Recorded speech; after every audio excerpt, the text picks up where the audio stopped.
나는 17살 겨울에 시집을 갔다. 바람이 마을의 만이벽을 핥고 기도 깃발이 얼어붙은 하늘을 긁는 소리가 새벽마다 창살을 넘어왔다. 아버지는 마당에서 보리창을 한 사발 마시고 내 손목에 붉은 실을 돌려 감아주었다. 이 실은 내 발을 묶는 게 아니라 내 길을 잃지 않게 하는 표시다. 어머니는 버터를 녹여 만든 등잔에 불을 올리며 불은 나눌수록 오래 간다 라고 낮게 말했다. 그 말이 그날은 축복처럼 들렸다. 나중에야 알았다. 그 말이 약속이자 숙제였다는 것을. 시집은 계곡을 건너 돌을 층층이 얹어 지은 집이었다. 지붕은 평평했고 눈이 쌓이면 펜바가 나무삽으로 밀어내야 했다. 부엌 중앙에는 오랜 구리솥이 자리했고 매끈하게 다른 손잡이는 누군가의 살림살이가 세월을 견딘 증거처럼 빛났다. 나를 맞은 이는 남편이 될 세 형제의 어머니 쪽모였다. 그녀의 목소리는 낮고 단단했다. 불 앞에 앉을 자리부터 배워라. 집은 불이 정한다. 그 말에 나는 허리를 숙였다. 낯선 집인데도 등잔 냄새는 친근했다. 마디 타시는 28이었다. 말수가 적었고 걷는 발자국이 같고 고르게 떨어졌다. 둘째 노르부는 22, 웃을 때 왼쪽 눈꼬리에 작은 주름이 접혔다. 막내 펜바는 겨우 12이었다. 그는 나를 보자 아카 내가 만든 신호야라며 작은 황동 방울을 흔들어 보였다. 저녁에 한 번 울리면 내가 장작 패러 간다는 뜻, 새벽에 2번 울리면 다시 형이 회합에서 돌아온다는 뜻이야. 방울 소리는 가늘었지만 또렷했다. 그 소리가 훗날 우리 집의 심장 박동이 될 줄 그때는 몰랐다. 혼례는 조용했지만 길었다. 장로 채링이 향내를 헤치며 그릇을 3번씩 돌렸고 스님은 버터 등에 심지를 다듬어 불꽃을 높였다. 나는 하얀 카타를 목에 두르고 세 형제와 차례로 절을 했다. 타시는 내 손을 잠깐 잡고 말끝을 아꼈다. 두려우면 말해라. 말하면 셋이 듣겠다. 그의 손은 거칠었지만 천은 일정했다. 밤이 내려앉자 집안의 그림자들이 벽에 붙어 서로의 몸을 겹쳐 그렸다.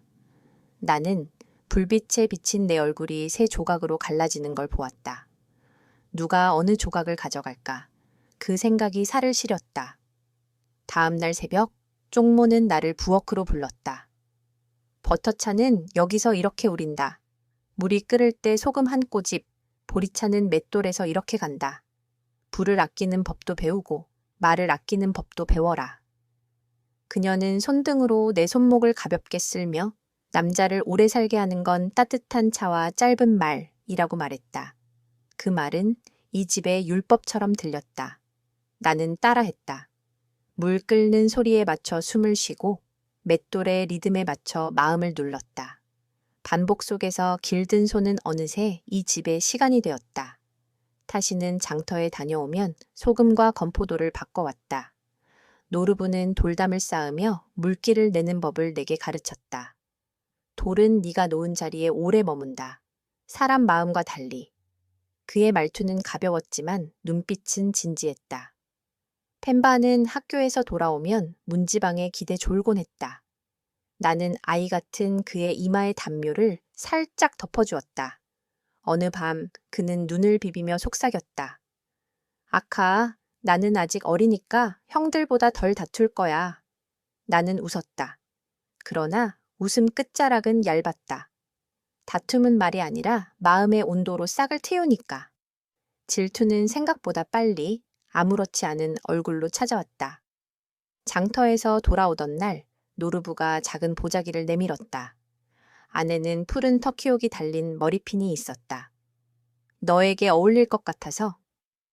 그 말은 바람처럼 가벼웠지만 내 가슴에 오래 내려앉았다. 나는 조심스럽게 머리핀을 꽂았다. 부엌문에 기대어 있던 타시가 다가와 한참 나를 보더니 핀을 빼서 부엌 기둥에 걸었다. 집에 어울리는 게 먼저다. 그의 목소리는 단단했지만 기둥에 매달린 푸른빛이 순간 서늘했다. 그날 밤 불이 조금 낮게 탔다. 나는 등잔을 기웃거리며 내 마음의 높낮이를 재보았다.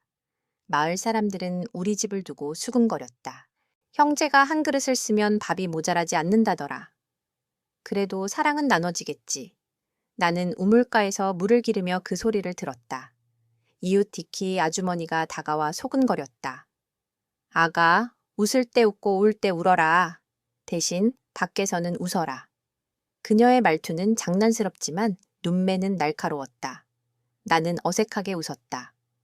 밖과 안을 나누는 일은 생각보다 힘들었다. 안에서의 내 얼굴과 밖에서의 내 얼굴이 자꾸 겹치지 않았다. 저녁이면 순서가 있었다. 오늘 밤은 타시, 내일 밤은 노르부, 그 다음 밤은 아무도 아니라는 듯 모두 일찍 잠들어 버리는 날. 소리가 없는 밤에 오히려 숨이 컸다. 나는 이불 속에서 천장의 그을음을 바라보았다. 몸이 나뉘고 마음이 나뉘는 감각. 그러나 새벽이면 버터차를 우려내야 했다. 삶은 내 감정을 기다려주지 않았다. 불을 살리고 반죽을 치대고 소금을 던지면 하루가 굴러갔다. 어떤 날은 그 기계적인 반복이 나를 구했다. 생각 대신 동작이, 불평 대신 김이 났다. 봄에 가까워질수록 산에 흰 빛이 물러나고 바람이 덜 아팠다. 그 즈음 봉포 무당니마가 집집마다 굿을 돌았다. 그는 내 어깨에 쑥 연기를 끼얹으며 말했다. 너는 물길을 바꾸려는 돌이다. 그러나 물은 결국 바다로 간다. 나는 그 말의 뜻을 다 알지 못했지만 내 안 어딘가가 쿡 하고 눌리는 느낌을 받았다. 물길을 바꾸려는 돌이라니. 나는 정말 그럴 생각이 있었을까? 아니면 이미 조금씩 옮겨지고 있었을까? 어느 낮 노르부와 밭둑을 걸었다. 그는 나에게 손가락을 펼쳐 보여주었다. 어릴 적 산사태에 돌이 스쳤어.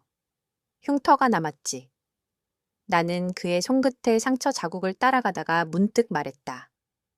여기, 선들이 당신이 지나온 길 같아요. 때로 깊고 때로 얕고. 그는 빙긋 웃었다. 너는 말이 길어질 때 예쁘다. 그 순간 멀리서 펜바의 방울 소리가 한 번 울렸다. 장작이 닿았다는 신호였다. 우리는 동시에 고개를 들었다. 신호는 편리했고 동시에 조심스러웠다. 누가 누구에게 신호를 보낼 수 있고 누가 무엇을 알아채야 하는지 말해두지 않아도 알아야 했다. 쪽모는 틈만 나면 내 손을 살폈다. 손은 마음의 혀다. 굳으면 말이 거칠어진다. 그녀는 나에게 오래된 약초장과 본초책을 맡겼다. 나는 책장 사이에 끼워둔 말린 하초잎과 야생 꽃잎을 펼치며 이름을 외웠다. 이름을 안다는 건 돌보는 책임을 갖는 일과 같았다. 밤이 깊으면 쪽모는 연불을 소공어렸다. 그 소리가 등잔불의 높낮이를 따라가며 방을 타고 돌았다. 나는 연불을 흉내내다 말고 창밖의 깃발을 바라보았다. 깃발은 내 마음과 달리 바람의 방향에만 충실했다. 여름의 입구에서 나는 몸의 변화를 알았다.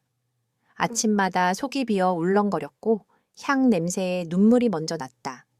쪽모는 조용히 내 등을 두드렸다.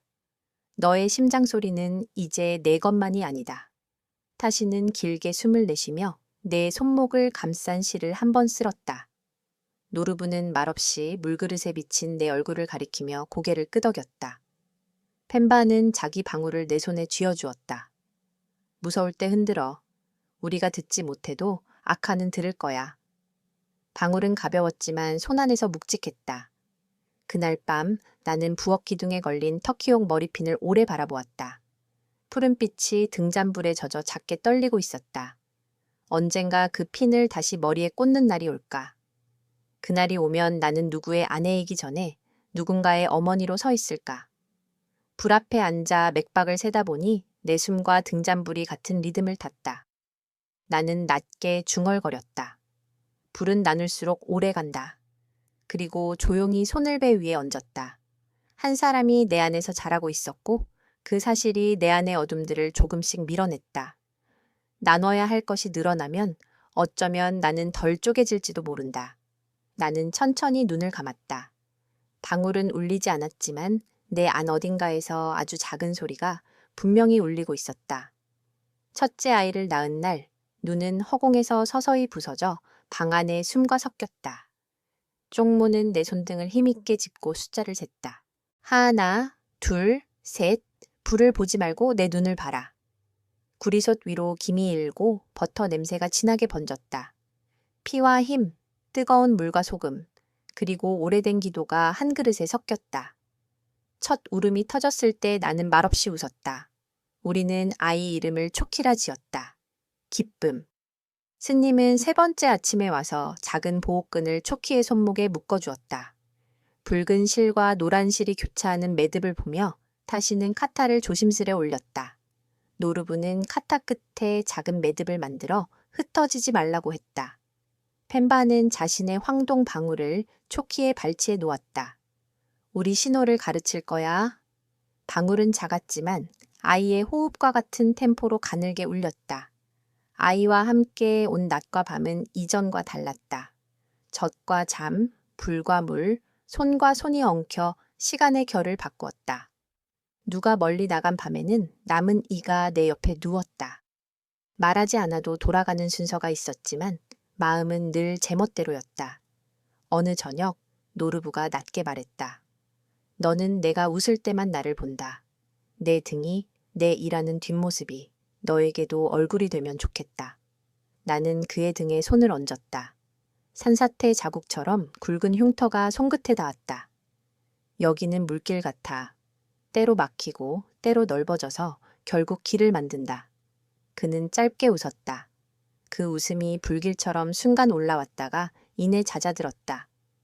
타시는 침묵으로 집을 지켰다. 새벽마다 하늘빛을 훑어 그날의 바람을 읽고 야크의 숨결로 눈의 깊이를 가늠했다. 장터에서 돌아오면 소금과 건포도, 드물게는 도시에서 구해온 작은 유리병을 가져왔다. 유리병에는 향이 들어 있었다. 겨울밤에 2방울만 떨거라. 숨이 가늘어질 때 좋다. 그의 목소리는 낮았고 말은 정확했다. 나는 그 정직한 침묵 사이로 내 마음의 작은 소리들을 놓아보았다. 기쁨과 두려움, 고마움과 얇은 질투가 등잔불에 미쳐 돌아다녔다. 질투는 사사로운 순간에 고개를 들었다. 어느 날 노르부가 손수 만든 나무빗을 건넸다. 버드나무로 깎은 손에 잘 감기는 빗이었다. 나는 고맙다 말하고 머리카락을 몇 번 빗었다. 그날 밤 타시는 부엌 기둥에 걸린 터키용 머리핀을 손가락으로 툭 건드렸다. 푸른 빛이 기름막에 번져 떨렸다. 그는 아무 말도 하지 않았다. 침묵은 때로 말보다 차갑고 길었다. 나는 초키를 안고 불 앞에 앉아 머리핀의 반짝임이 내 눈동자 속에서 어떤 모양으로 깨지는지 오래 바라보았다. 마을은 로사르 준비로 분주했다. 사람들은 낡은 깃발을 걷어내고 새로운 색을 올렸다. 쪽모는 내게 옛 본초책을 정리하라 했다. 책장 사이엔 말린 약초와 누렇게 마른 꽃잎, 그리고 접힌 편지 한 장이 숨어 있었다. 우리가 나눈 약속은 바람이 아니다. 익숙하지 않은 필체, 쪽모의 젊은 날을 부르는 문장. 그때 쪽모가 들어왔다. 나는 편지를 책에 다시 끼워 넣었고 그녀는 그저 등잔 심지를 다듬었다. 불은 나눠야 오래 간다. 그녀의 말이 방 안에서 한 바퀴 돌아 내 가슴에 내려앉았다. 나는 처음으로 어른들의 침묵이 지닌 무게를 배웠다. 누구에게나 감추어진 방이 있다는 것을. 축제날 밤 마을 회관에서는 북이 울리고 사람들은 돌바닥을 구르며 돌았다. 나는 잠시 초키를 디키 아주머니에게 맡기고 원 안에 들어섰다. 노르부가 손을 내밀었다. 우리는 2바퀴를 돌고 멈췄다. 타시가 문가에서 우리를 바라보았다. 그의 표정은 읽을 수 없었다. 돌아오는 길, 펜바가 내게 속삭였다. 아카, 오늘 밤 신호는 2번이야? 아니면 1번? 그 아이의 장난스런 눈빛이 순간 날카롭게 느껴졌다. 우리는 웃었지만 웃음 끝에는 얇은 선이 그어졌다. 겨울이 닫히듯 내려앉던 날 나는 몸의 2번째 신호를 알았다. 구토와 어지러움, 손끝의 냉기가 조금 덜 매서운 대신 가슴이 자주 뛰었다. 쪽모는 내 등을 두드리며 이제 너의 발걸음만이 아니라 너희 모두의 발걸음이 흔들리게 될 거야 라고 말했다.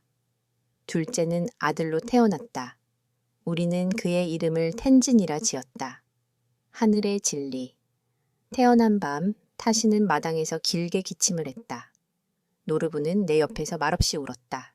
펜바는 방울을 조심스럽게 2번 울렸다. 아무도 뜻을 묻지 않았지만 모두 그 의미를 안다는 표정이었다. 살아 돌아왔다는 뜻, 여기 있다는 뜻. 아이들이 자라자 질문이 우리를 따라왔다. 학교 선생이 집에 와서 서류에 아버지 이름을 하나만 적으라 했다. 초키는 고개를 갸웃했다. 우리 집 길은 3사람이 같이 닦아요. 왜 한 줄만 쓰나요? 선생은 난감한 미소로 나를 보았다. 나는 한참 머뭇거리다. 타시의 이름을 적었다. 도장을 찍는 순간 노르부의 숨이 아주 작게 흔들렸다. 그 밤 펜바의 방울이 문 밖에서 한번 울리고 멎었다. 바람 때문이라고 말할 수도 있었지만 우리는 서로의 얼굴을 오래 보았다. 겨울이 깊어지던 어느 날 타시가 고개를 넘다 눈사태를 만났다. 사람들은 줄을 엮고 북을 쳐 길을 찾았다. 나는 등잔 앞에서 밤을 태웠다. 새벽녘 타시가 쟤처럼 돌아왔다. 손가락 2마디의 감각이 무뎌졌고 눈빛은 더 깊어졌다. 그는 나를 보며 미안하다고, 살아 돌아와 미안하다고 했다. 나는 고개를 저었다. 불이 꺼지지 않은 게 고마울 뿐이에요. 노르부는 거칠게 웃으며 술을 따랐다. 미안은 사내게나 하자. 펜바는 그 밤 방울을 3번 울렸다. 우리는 눈을 맞췄다. 3번은 우리끼리 정한 적 없는 신호였지만 바로 이해했다. 살아있음, 모임, 그리고 내일. 타시의 손은 예전처럼 움직이지 않았다. 그는 불을 더 오래 바라보고 바람의 변덕을 더 빨리 알아챘다. 나는 그의 굳은 손을 쥐고 약초 달인 물로 조심스레 닦았다. 니마 무당이 와서 쥐똥나무 잎과 쑥을 태워 연기를 올렸다. 몸은 길을 잃지 않았지만 손이 길을 잊었다. 길을 다시 가르쳐라. 연기 속에서 타시는 말없이 고개를 끄덕였다. 그날 이후 나는 그의 장갑 안에 작은 약모를 덧댔다. 손끝의 감각 대신 옹기를 가르치기 위해. 나는 한 번 더 절을 찾았다. 잠양 스님은 이번에도 차부터 끓였다. 나는 숨을 고르며 말했다. 나는 누군가의 아내이기 전에 나였던 때를 찾고 있습니다. 다시 길을. 그리려면 어떻게 해야 할까요? 스님은 벽에 걸린 만다라를 가리켰다. 멀리서 보면 하나의 그림이지만 가까이서 보면 점과 선의 집이다. 네가 있고 싶은 점부터 고르거라. 남이 그어준 선은 오래가지 않는다. 돌아오는 길, 눈밭 위, 내 발자국만 또렷이 이어졌다. 3사람의 발자국과 겹치면서도 내 것만의 간격이 있었다. 나는 그 간격을 세어보았다. 너무 넓지도 너무 좁지도 않게. 며칠 뒤 나는 말 꺼내기를 결심했다. 언니 집에 다녀오고 싶어요. 혼자, 며칠만. 방 안의 공기가 잠깐 얼었다. 타시는 잠시 창밖을 보고는 카타를 내 무릎 위에 올려놓았다. 돌아올 풀을 남겨두고 다녀와라. 노르부는 말없이 내 배낭에 말린 살구를 넣었다. 펜바는 자신의 방울을 내 주머니에 찔러 넣었다. 무서우면 이걸 흔들어. 우리가 듣지 못해도 너는 들을 거야. 쪽모는 이불 모서리를 반드시 접으며 길은 갔다가 돌아와야 길이 된다 라고만 했다.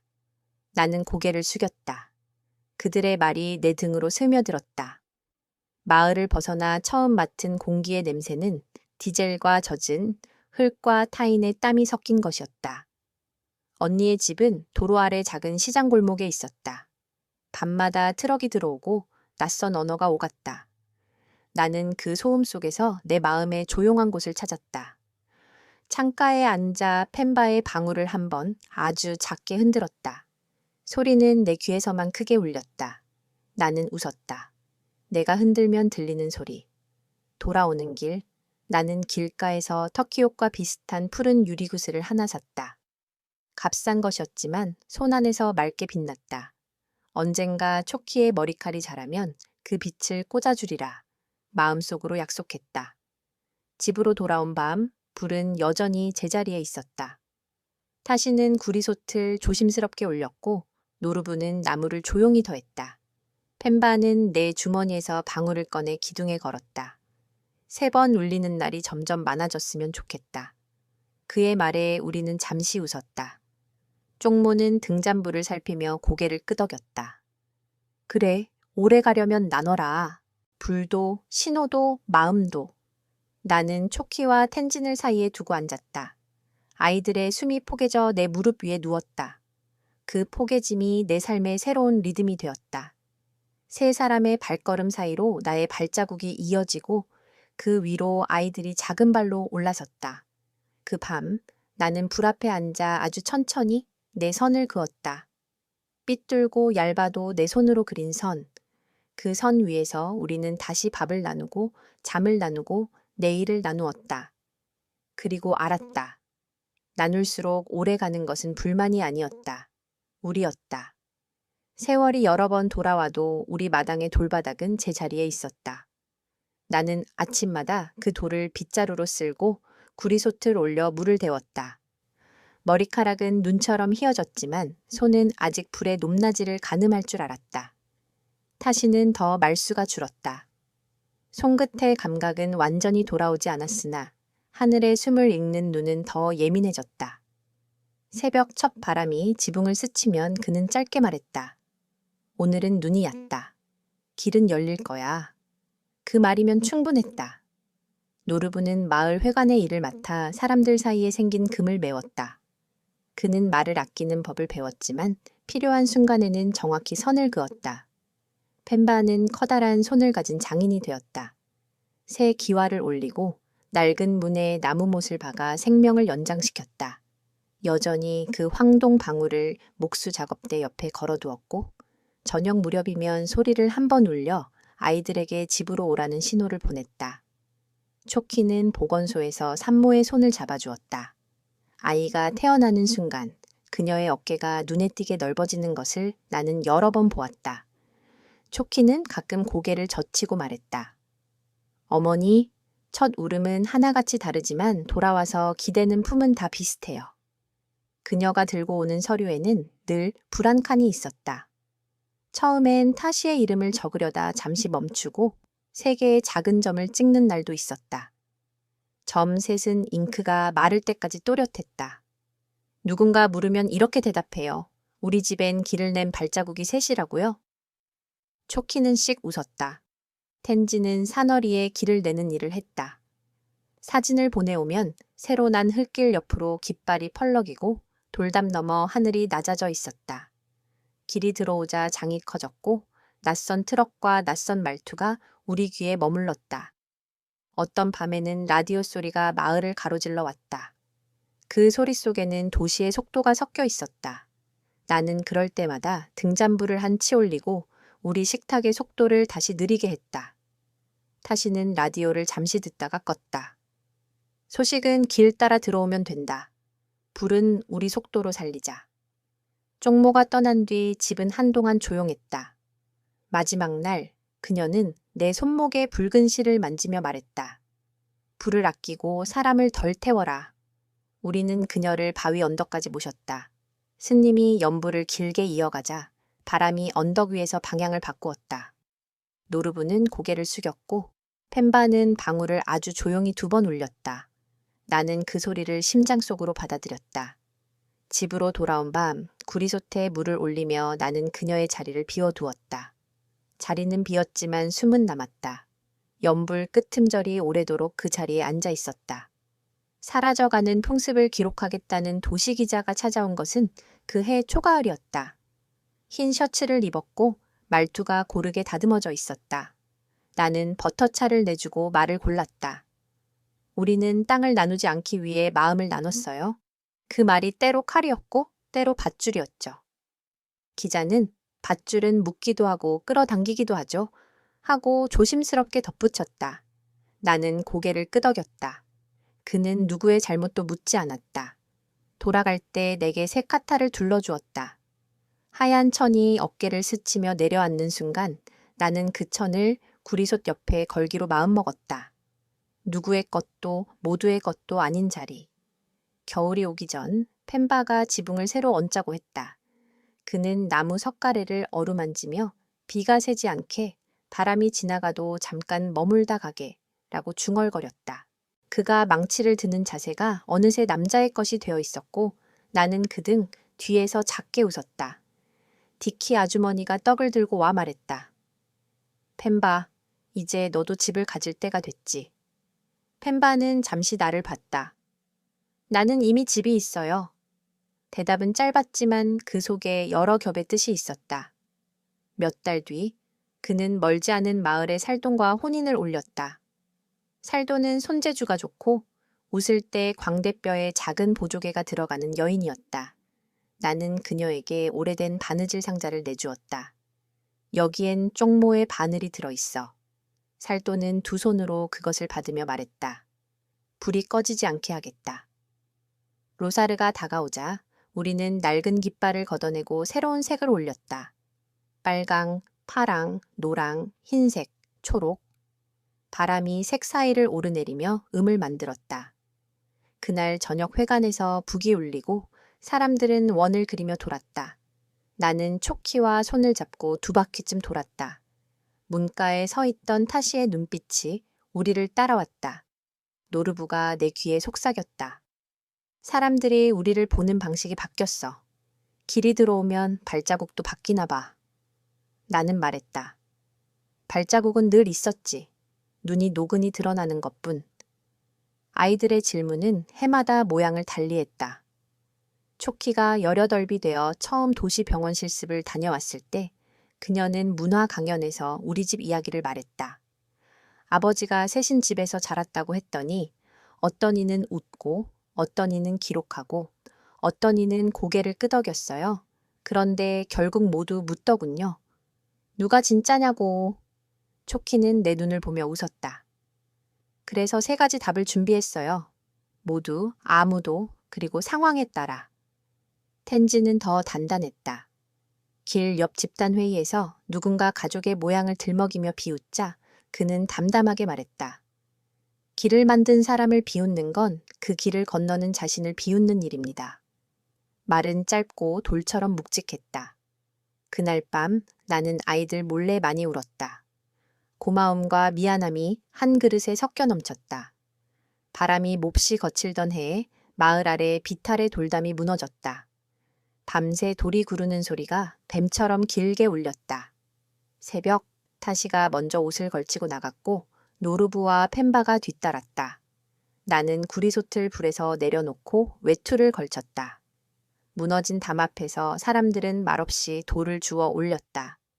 누가 먼저랄 것도 없이 손이같이 움직였다. 타시는 감각 없는 손끝으로도 돌의 면을 읽어냈고 노르부는 사람들의 호흡을 맞췄다. 펜바는 방울을 한번 울려 잠깐의 쉬는 시간을 알렸다.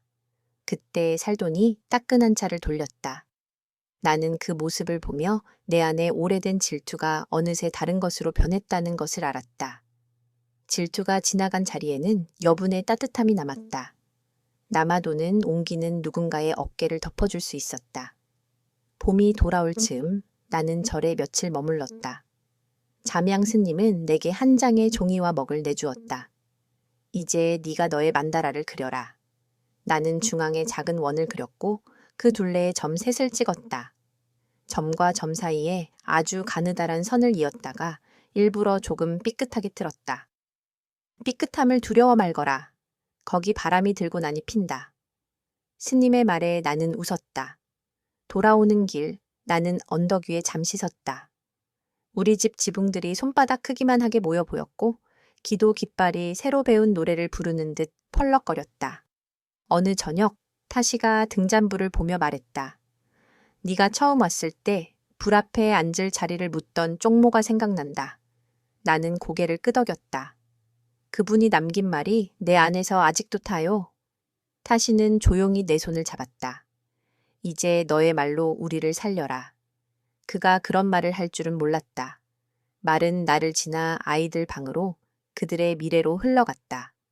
나는 오래 전 부엌 기둥에 걸어두었던 터키용 머리핀을 꺼냈다. 초키의 머리카락은 이미 충분히 길었고 그녀는 약간 쑥스러워하면서도 기쁘게 받았다. 이제는 집보다 네가 먼저다. 내가 오래전 듣고 싶었던 말을 그녀에게 건넸다. 텐진에겐 길에서 주운 매끈한 검은 조약돌을 주었다. 다리가 흔들릴 때 주머니에서 쥐어라. 차갑지만 무너지진 않는다. 아이들은 두 손으로 그것들을 받았다. 작은 것들이 새로운 자리를 얻는 순간 집 안 공기가 한 칸 더 넓어졌다. 살돈의 배가 불러오던 봄날, 우리는 모두 마당에 모여 저녁을 먹었다. 펜바가 방울을 3번 울렸다. 모임, 살아있음, 그리고 내일. 노르부가 구리솥을 불에서 내리고 타시가 그 솥을 조심스럽게 옮겼다. 초키는 아이의 심박을 재듯 불의 높이를 살폈다. 텐지는 내 옆에 앉아 손등의 선을 만졌다. 그 순간 나는 깨달았다. 나눌수록 오래 가는 것은 불만이 아니었다. 말, 손, 숨, 그리고 책임이었다. 우리는 책임을 나눠 들었고 그래서 무너질 듯 버텼다. 밤이 깊자 나는 아이들 방 앞에 앉았다. 쪽모의 연부를 흉내내며 말끝마다 내 젊은 날에 내가 다녀갔다. 서툴렀던 말들, 놓친 손들, 그래도 붙잡은 눈빛들. 나는 그들에게 조용히 속삭였다. 괜찮아? 우리는 우리 안에서 자랐고 서로의 손을 빌려 길을 만들었다. 내일 아침에도 버터차를 우리고 빵을 굽고 누군가의 발걸음 소리가 문턱을 긁을 것이다. 방울은 필요할 때 울릴 것이고 필요하지 않을 때는 바람에 그냥 흔들릴 것이다. 나는 마지막으로 마당 한가운데 서서 하늘을 올려다보았다. 깃발이 바람을 물어뜯다 놓아주고 별빛이 등잔불과 섞였다. 내 안에서 아주 작고 또렷한 소리가 났다. 살아라, 사랑하라, 선을 내 손으로 그려라. 나는 펜바의 방울을 들어 아주 작게 3번 흔들었다. 오늘 우리는 살아서 모였다. 내일도 그러리라. 불은 나눌수록 오래 간다. 이제 그 말은 내 말이고 우리 모두의 삶이었다.